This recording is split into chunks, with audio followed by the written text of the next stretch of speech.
Hello everyone, welcome back, long time no see. Let's break down another shot from my showreel. This is the one that I didn't do for the FX PhD, because for FX PhD I've done the master shot, so I felt kind of weird that I didn't make the complete course in FX PhD about compositing this shot as well, so at least I can break down it on my channel for you. And the project files, as always, are on my Patreon, so by subscribing to my Patreon you will get access to all the project files of all the classes that I've done for this channel of mine, and for all the classes that I will do in the future here. So here I wanna show you how to render and composite the signboards. You hear this clicking of mouse all the time because in 3ds Max it is not possible to play back the background, and fortunately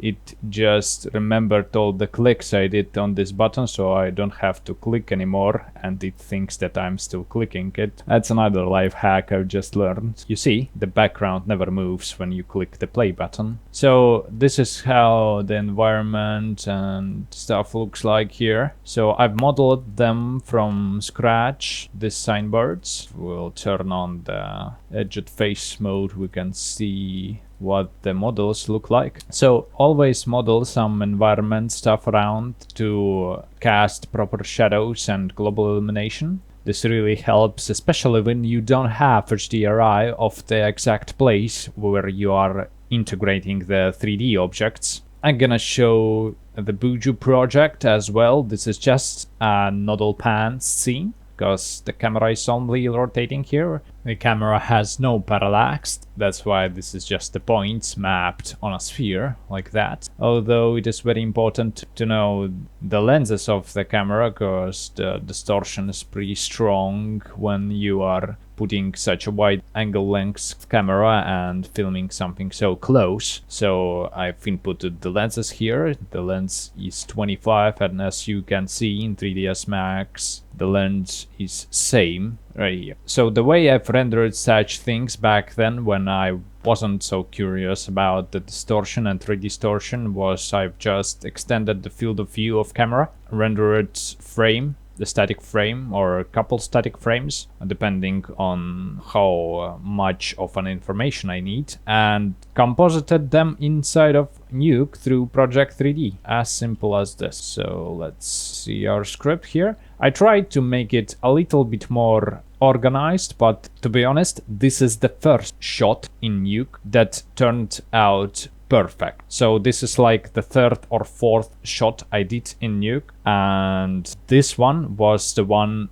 that I've managed to complete for the first time in Nuke. But I still consider my work to be perfect enough to be used for the teaching purposes. Back then I really loved compositing. Back then I wasn't burned out, and this also plays a great role in reaching this final quality you need. So let's start from the start. So we have a footage here, let's play it back. And I will also show you how I did the task of painting out these lamps in his glasses and putting them inside his face. This task we will break down in another script, and it will also be in my Patreon. So I'm giving away all my project files so you can learn from them. This also will be kind of an interesting thing to see how it is done, because I've actually used a Geo Tracker to track his face. I also created the model for this from the photogrammetry of his face, and I've painted out these diodes in a really interesting way by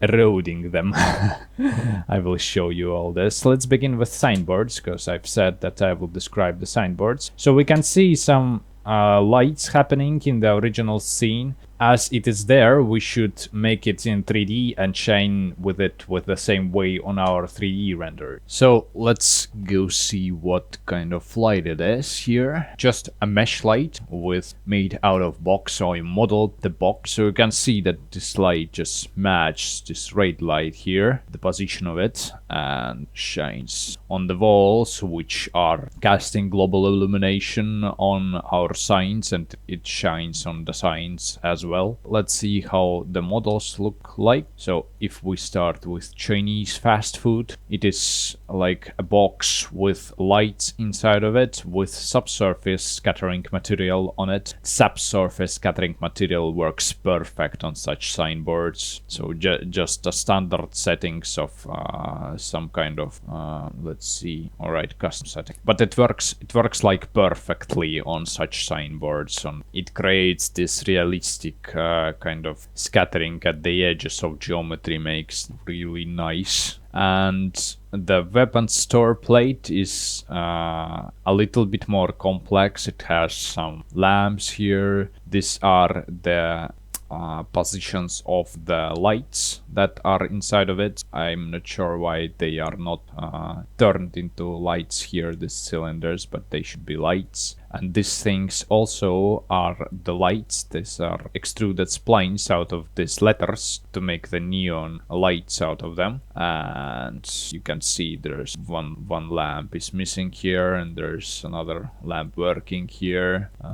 Looks pretty nice. There's some wires here then. Yeah, I've also done a wire here just to comp it with the shadow there inside of this corner. And all the geometry that is close to the signboards is modeled. I always model some proxy geometry close to the objects that I render, because this way they cast shadows and global illumination on the objects that I render. Good practice. There are some street lights here, which positions I got by asking the director where they were on the street and by looking on the references on the photos from the shoot. And the camera is imported from Buju and rotating here. These letters have a different subsurface scattering material, and this plate has a metal material that I've learned how to do from amazing artist Grant Warwick. So this was before the GGX shader of V-Ray was created, but I'm still not sure how to work with it. I'm still doing it the way the Warwick did, making the blend material out of different materials with a different reflection fall off maps to simulate the actual metal reflection angle. Yeah, pretty big and nerdish story. So let's go to compositing stage and look onto something more simple and interesting. Alright, so that's the final image you're looking at. This is the source. Let's start with the weapon store plate, which is here. So that's how the render looks like. You see that it is already pretty high quality. The more details you implement on your modeling stage, the less work you will do on the compositing stage. So here we go, and every light is separated from each other. Red light is duplicated 3 times here and plus together. And here comes the main passes, the global illumination, reflection, diffraction. The lights that are separated are the different street lights that I've shown you in 3ds Max. So reflection, there's some rotos here to apply them more in the places where they will be more visible. Alpha is copied. So refraction specular, the basic beauty pass here. So some masks controlling their intensity with feathering. Then we go with color correction, making it dark on this side as it should be dark there. And this is the strange way I've done the defocus by blurring it there. Well, looks pretty nice actually. I don't think that this way is weird, as it looks pretty nice. Well, okay, specific way to do things. Then the lens distortion is applied. For some reason the transformations are inverting it. I think that's because I back then didn't know how to apply it to the sphere properly, and I had to do it without the projection. And then it is rendered through the scanline renderer, as easy as this, which also includes the Chinese fast food plate. So let's go and see it. So I just googled up the translation, so if you are Chinese, excuse me for my impiety to your language, because I just want to complete my job. So we have some corner pinned noises here. I have a lot of noises in my texture package that I've always gathered into separate folders. I mean the textures that I have, so I can always use them if I need to. Maybe someday I will share them with you, but not today. Here I'm applying them along with the passes, this grunges, and the passes are the same, but the subsurface scattering is included here. So I'm kinda making more lightness with masks on subsurface scattering here to show the light of this red light that is here, this red light that is in the scene. So I'm doing this with the passes that are not the light passes, but the passes that like kinda have some reddishness in this place, so I can use it for good, you know. Going further, the same lights that we had for the weapon store plate and the red light pass as well here. Alpha, recopy it, and a little bit more grunge always helps. The more the grunge the better. Yeah, you see how I've matched the corner pin to kinda emphasize that is coming from the I letter, and more grunge on this place. And very, you know, detailed work I've done with all these masks, thinking where the grunge can be stronger. Then the color correction goes, where there is less light, there is less saturation, so I'm desaturating things. Alright. I'm using the invert boolean here in the checkbox, but today I won't do this because you don't see it when you click it here and leave it like that for a couple of years. Instead, you can just put the inversion node, and this way you will see that you've inverted your mask before passing it into the node. So, the blur, the same way. Sometimes it really works great. I think I will use this method later on again. It is not correct, but sometimes it works kinda great. Yeah, there's a little bit of blur here. Then I'm separately rendering a wire here and putting it there. This is a thing that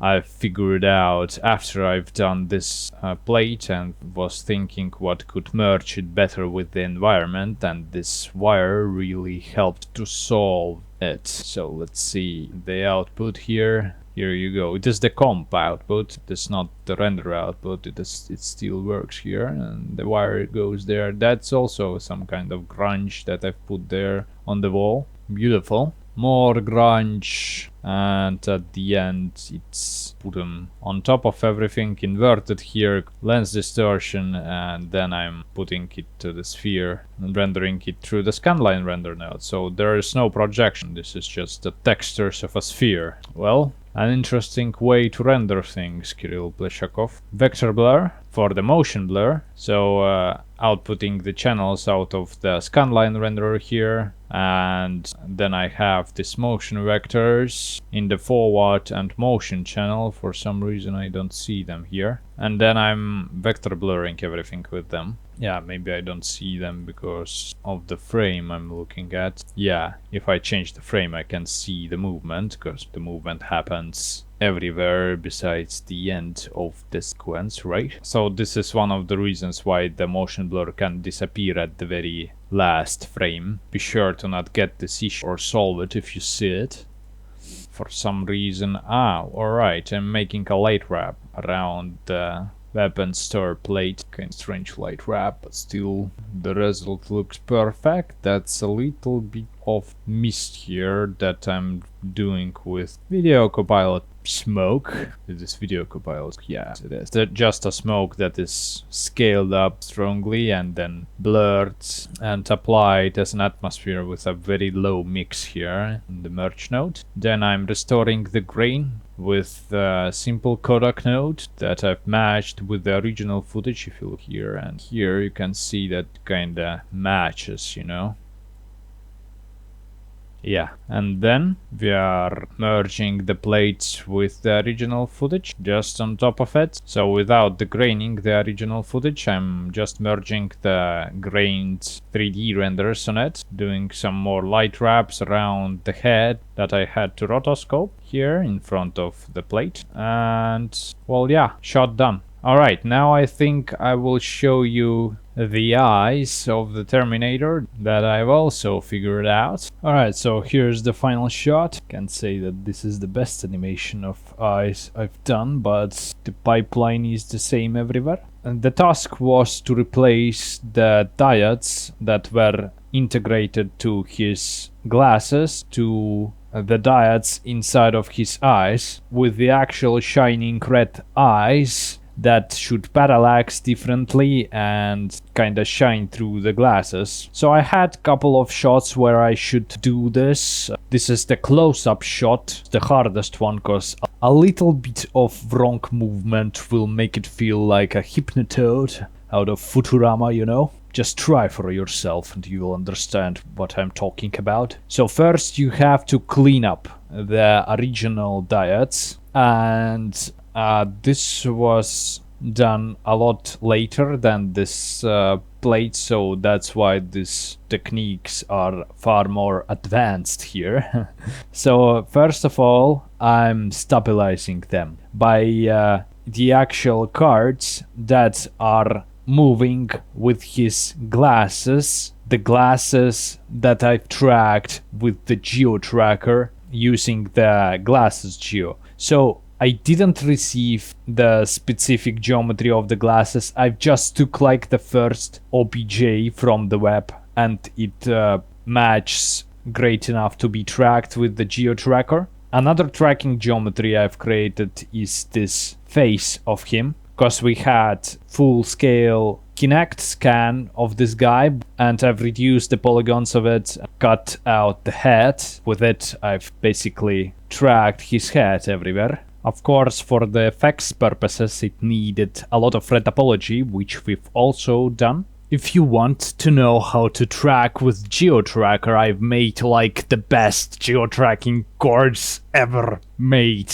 for FX PhD. Go watch it right now. We track the tanks, stabilize them, and doing all the crazy stuff with them. Some 3D inside Nuke, compositing, a lot of great stuff. This is the actor from which I've took the eyes. So let's start with the cleanup. So I'm stabilizing the eyes by this moving geometry using the UV mode of the scanline render node. So I don't need the camera here. I'm just getting the texture that is currently applied to this transforming card with the project node. That's where I need the camera to connect it to the project node. So this is the setup. The source, the camera that is tracked, and the project node. It is projecting the video on the card, which is transforming in front of this camera. So the camera kind of projects the footage to the card, and as the card moves exactly with the glasses, it always has their texture captured on it. When I'm using the UV mode in the scanline render node rendering this card, I'm getting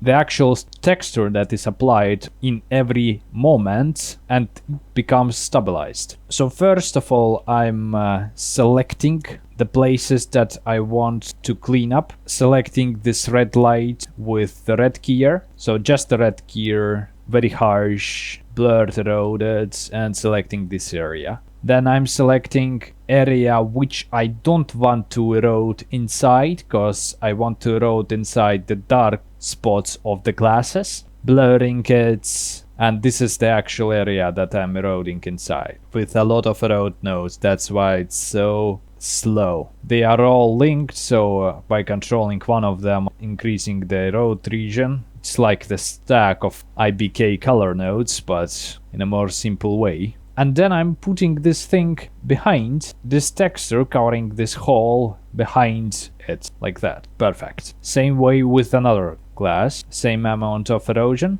covering it, extracting it, eroding glasses inside, done. That's how lazy I am, guys.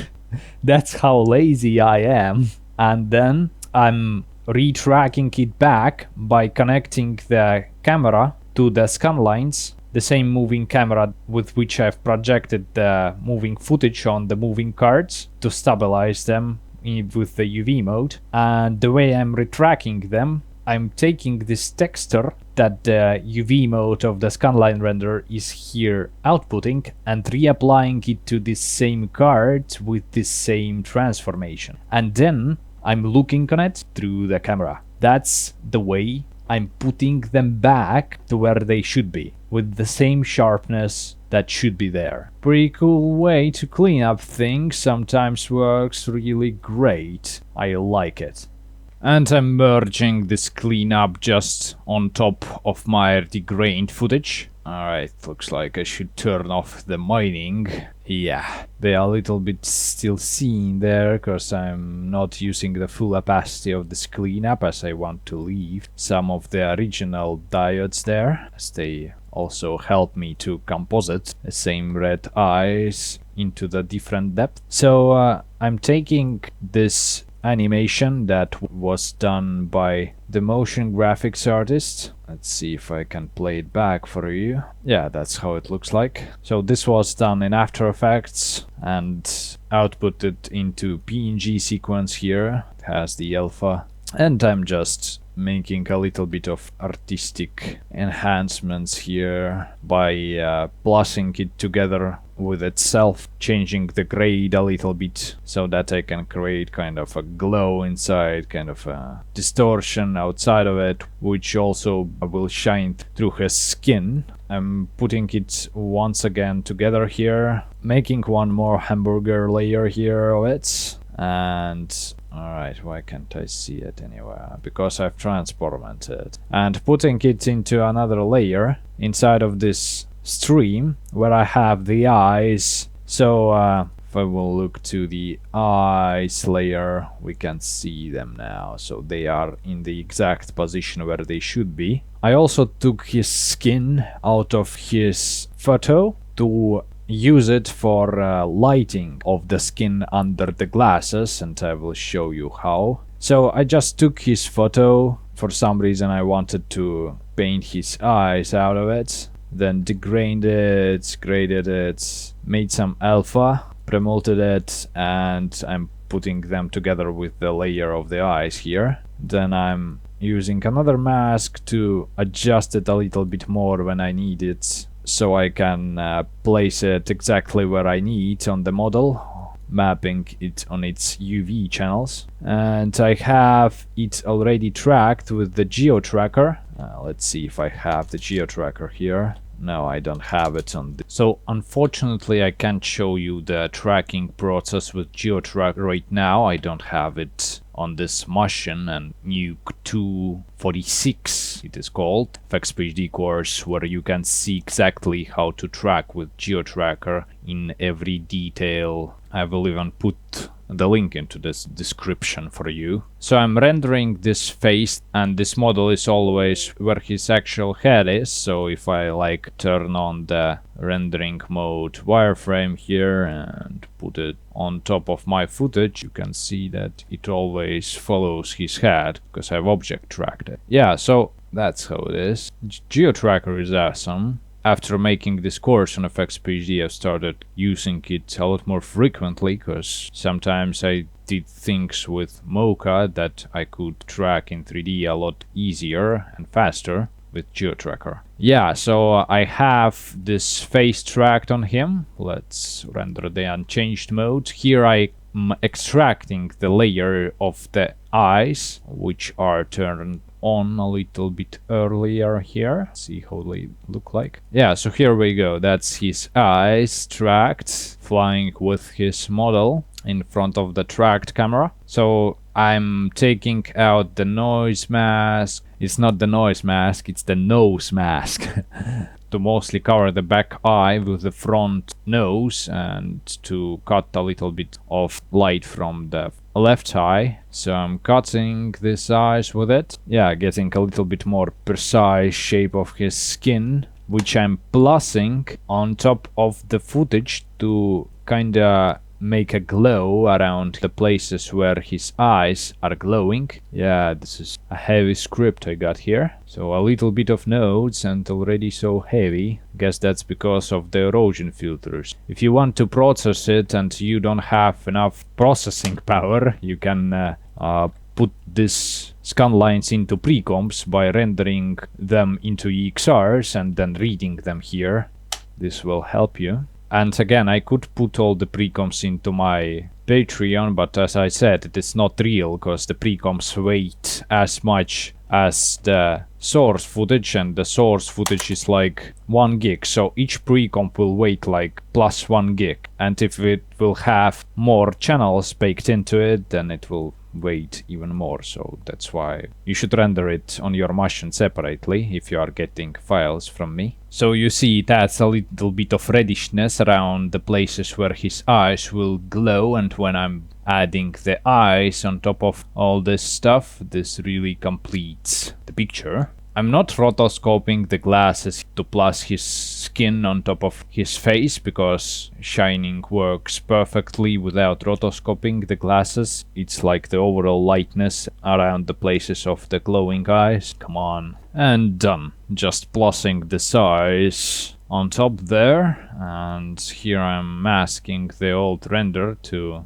get my plates that I've already completed in another file to not re-render them. Just a quick solution. And getting this new eyes here, so replacing the first solution, which was to change the onset diodes on this After Effects animation, still being attached to his glasses, but this looked odd, so that's why I had to solve this problem. That's it for today, guys. Thank you very much for watching. I'm Kirill Pleshakov. I will leave all my project files on Patreon as always. I'll see you in the next class. Have a nice day. Goodbye.